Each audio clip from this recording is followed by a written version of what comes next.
Na Bojnickom zámku sa mi najviac páčila asi tá jaskyňa, bolo tam pekne.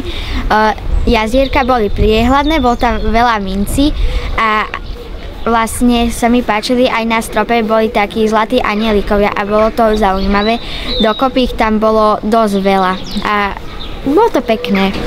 Na Bojnickom zámku sa mi najviac páčila asi jaskyňa, lebo tam boli pekné jazierka, hlboké. Bola tam síce zima, ale bolo tam pekne a vyzeralo to tam útulne a veľa informácií sme sa naučili v múzeum. Boli pekné artefakty a veľmi to bolo pekné.